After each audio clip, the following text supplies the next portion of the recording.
Nagsimula ang movie nang ipakita ang ating bida na si Kyle na isang estudyante sa Buxton Academy High School, kung saan ay nagyayabang siya ng kanyang kayamanan at dahil may itsura at isang mayamang lalaki ay binubuli niya ang mga pangit na estudyante. Pinalakpakan siya ng marami ngunit tahimik lang siyang tinitingnan ng ilang estudyanteng hindi kumbinsido sa kanya. Lumalabas na si Kyle ay tumatakbo bilang Green Comedy President at ipinagmamalaki niya na isa siyang mayaman at kaakit-akit na lalaki upang makakuha siya ng maraming boto. Ipinagyayabang din niya na isa siyang anak ng sikat na news anchor, samantala ay isang babae naman na may tattoo sa mukha na ang pangalan ay Kendra ang nagalit sa kanyang kayabangan kaya't biglang nag-walkout ito, at malalaman natin na si Kendra ay isang mangkukulam at walang kaalam-alam si Kyle tungkol dito. At pagkalabas ay nakita ni Kyle na pinagsusulatan at pinapangit ang kanyang mga poster, ngunit walang pag-aalinlangang inamin ni Kendra na siya ang may gawa nito at lumayas.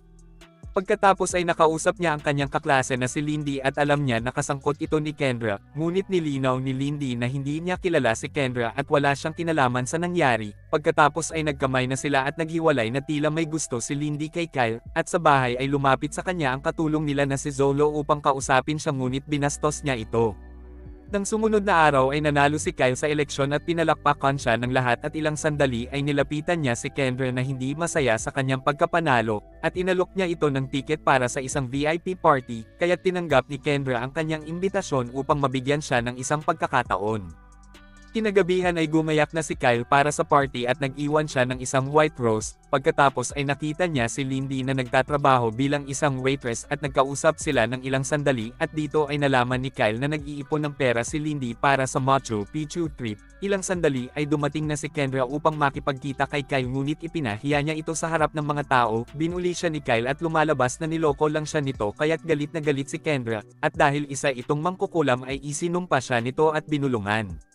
Kaya't bigla siyang nakaramdam na parang hindi siya mapakali at nag-umpisa na din siyang mahilo, at dahil dito ay umalis na siya sa gitna ng party at pagkatapos ay umuwi na siya sa kanilang bahay, at pagkadating sa bahay ay nakita niya si Kendra sa balcony at ipinaliwanag sa kanya nito ang tungkol sa sumpa, at ginawa siya nitong isang kalbo at pangit na tao at binigyan siya nito ng isang taon upang makahanap siya ng isang taong tunay na magmamahal sa kanya, at ipinalam din sa kanya ng mangkukulam na mawawala lang ang sumpa kung aamin na mahal siya nito. Pagkatapos ay kinilabutan si Kyle nang makita niya ang pumangit niyang mukha at ang mga nakakatakot na mga marka sa kanyang buong katawan. Ilang sandali ay dumating na ang kanyang ama at nakita niya ang nakakatakot na itsura ni Kyle. Dagli siyang dinala nito sa doktor upang ipagamot at sinabi nitong mas maganda pang mamatay na lang ang kanyang anak kesa magkaroon ng ganitong itsura. Ngunit wala namang solusyon ang doktor para dito, kaya't sinabi ng kanyang ama na ipagsasapalaran niya ang lahat-lahat, at nang marinig ay biglang lumabas si Kyle sa paniniwalang kayang ipagsapalaran ng kanyang ama ang kanyang buhay. Makaraan ng ilang araw ay inilipat na siya nito sa isang malayong lugar upang mamuhay ng mag-isa. Pagkatapos ay sinabi sa eskwelahan na nasa isang rehabilitation facility si Kyle at kasama niya si Zolo sa bahay. Isang araw ay pinuntahan siya ng isang private tutor na ang pangalan ay Will na kinuha ng kanyang ama ngunit pinaalis niya ito,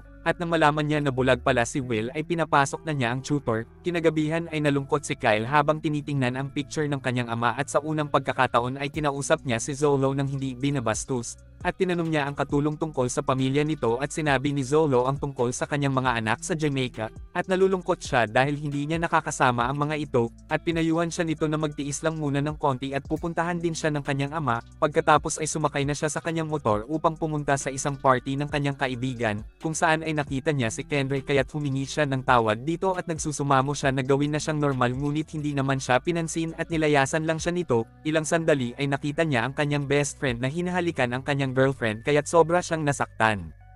Pagkatapos ay nilapitan siya ni Lindy at kinausap siya nito tungkol sa pag-ibig, at hindi alam ni Lindy na siya si Kyle. Kinaumagahan ay nagising siya sa sahig at nakita niya na naglalaro ng darts ang kanyang tutor, at sinabi niya dito na sobra siyang nalulungkot dahil nalaman niya na mga fake pala ang lahat ng kanyang mga kaibigan. Pagkatapos ay naalala niya ang kanyang mga nakaraan kung saan ay nakita niya ang isang picture na kasama niya si Lindy. Kinagabihan ay nagpunta siya kila Lindy kung saan ay palihim niyang tinitingnan ito sa bintana, at magmula noon ay patuloy na niyang sinusubaybayan si Lindy at lumalabas na nagugustuhan na niya ito. Isang araw habang kumakain ay naisip niya na tulungang makakita si Will, ngunit sinabi ni Will na imposible na ito, at sa kanilang pag-uusap ay nabanggit ni Kyle na lumabas siya kasama ang isang babae noong isang gabi, kaya't natuwa si Zolo at Will para sa kanya at naglaro sila ng golf sa rooftop upang ipagdiwang ito.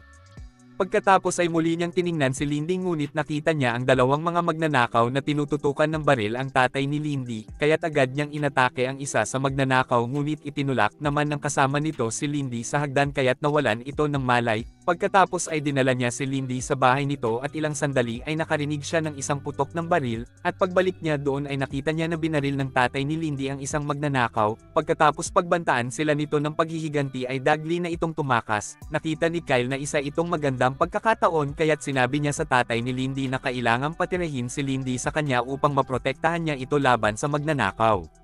Pagkatapos ay nagpunta na si Lindy sa kanyang bahay at masama ang loob nito sa ama dahil pinatira siya nito sa bahay ng ibang tao. Itinago ni Kyle ang kanyang tunay na pagkakakilanlan at nagpanggap siya na siya si Hunter. Pagkatapos ay sinubukan niyang mapahanga si Lindy sa pamamagitan ng paglalagay ng mga mamahaling mga regalo sa labas ng kwarto nito, ngunit nawala ng saysay ang kanyang mga pagsusumikap at sinabi ni Zolo na hindi si Lindy ang tipo ng babae na maaaring bilhin, at pinayuhan siya nito na kilalanin niya ito ng personal. Kaya't nagsuot siya ng isang ski mask at binigyan niya si Lindy ng mga matatamis na pagkain gusto nito. Sinabi ni Lindy na bakit ba ako nandito kaya ko namang protektahan ang sarili ko. Ngunit sinabi ni Kyle na gusto ka lang ingatan ng iyong ama dahil mahal na mahal ka niya, kaya't nang dahil sa sinabi ni Kyle ay kinuha na ni Lindy ang mga pasalubong, at simula noon ay mas lalong nahulog na ang loob ni Kyle sa kanya at gumawa na din siya ng greenhouse sa rooftop dahil alam niyang mahilig sa rose si Lindy. Patuloy niyang itinatago ang kanyang mukha kay Lindy at isang gabi ay nakita niyang umiilaw ang mga marka sa kanyang kanang kamay.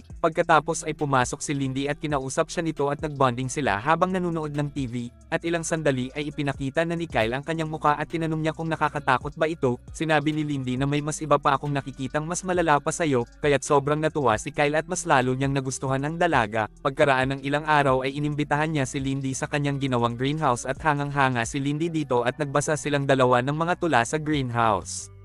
At sa sumunod na eksena ay nagpunta siya kay Kendra at nagmakaawa siya na bigyan pa siya ng ilang panahon upang maalis na ang sumpa ngunit tumanggi ang mangkukulam, at sa halip ay pumayag naman ito na tulungang makakita si Will at sumang-ayon din na tulungang makasama ni Zolo ang kanyang mga anak at iyon ay kung magtatagumpay siya. Pagkatapos ay nagpunta na si Kyle sa kwarto ni Lindy at nagulat siya nang makita niya na may picture siya nito nang magkasama sila. Pagkatapos ay pinag-usapan nila ang tungkol kay Kyle na halatang hindi alam ni Lindy na ang kanyang kinakausap ay ang kanyang totoong crush. At sinabi nito na may nararamdaman siyang isang bagay na special kay Kyle kaya't gustong-gusto niya ito. Pagkatapos ay umupo silang dalawa sa rooftop at naghintay sila ng pagsikat ng araw. Isinandal ni Lindy ang kanyang ulo sa balikat ni Kyle at nakatulog ito sa kanyang mga hita. At sinabi ni Lindy na parang matagal na kitang kilala. Pagkatapos ay dinala niya si Lindy sa kwarto nito at kinungutan. Pagkatapos ay nakita niya ang notification nito sa computer na gusto pa din itong tumakbo kasama ang ibang lalaki sa Machu Picchu.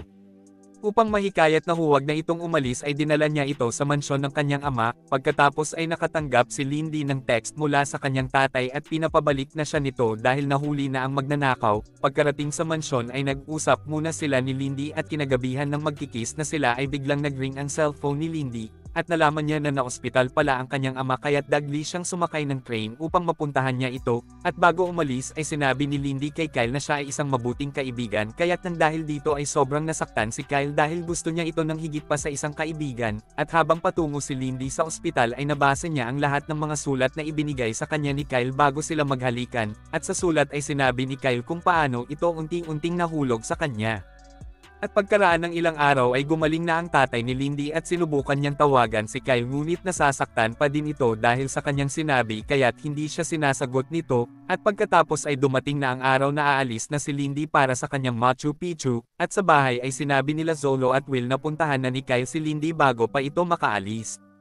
Kaya't agad niyang pinuntahan si Lindy sa eskwelahan ngunit pinagtitinginan naman siya ng lahat dahil sa nakakatakot niyang itsura, ngunit tila wala na siyang pakialam sa mga ito at nang makita siya ni Lindy ay sinabi nito na bakit hindi mo sinasagot ang mga tawag ko sa'yo. Sinabi ni Kyle na natatakot ako dahil baka hindi mo ako mahalin, at sa wakas ay inamin na niya sa harapan ng lahat ang kanyang tunay na nararamdaman para kay Lindy. Pagkatapos ay ibinaba na ni Lindy ang kanyang hoodie at hinalikan siya nito at hinakap, ngunit hindi pa din nag-I love you sa kanya ito kaya't hindi pa din nawawala ang sumpa sa kanya ng mangkukulam. Sa kabila nito ay hindi niya pinilit si Lindy at sa halip ay sinabi niya na mag-enjoy ito sa kanyang trip. Lumakad na palayo si Wendy ngunit bigla itong lumingon at sa wakas ay inamin nito na mahal niya si Kyle. Pagkatapos ay lumabas na siya kung saan ay napansin niya ang sarili sa salamin na muli nang nagbalik ang dati niyang gwapong muka. Ilang sandali ay biglang tumakbo pabalik si Lindy upang hanapin si Hunter ngunit sa halip ay si Kyle ang kanyang nakita, sinubukan niyang tawagan si Hunter at laking gulat niya nang biglang nag-ring ang cellphone ni Kyle, kaya't sa wakas nang dahil dito ay napagtanto niya na si Kyle at si Hunter ay iisang tao, at pagkaraan ng ilang sandali ay naging malinaw na ang lahat kay Lindy at pagkatapos ay naghalikan na silang dalawa. At sa huling eksena ay nanumbalik na ang paningin ni Will, habang natanggap naman ni Zola ang lahat ng mga dokumento upang makapiling niyang muli ang kanyang mga anak sa Jamaica.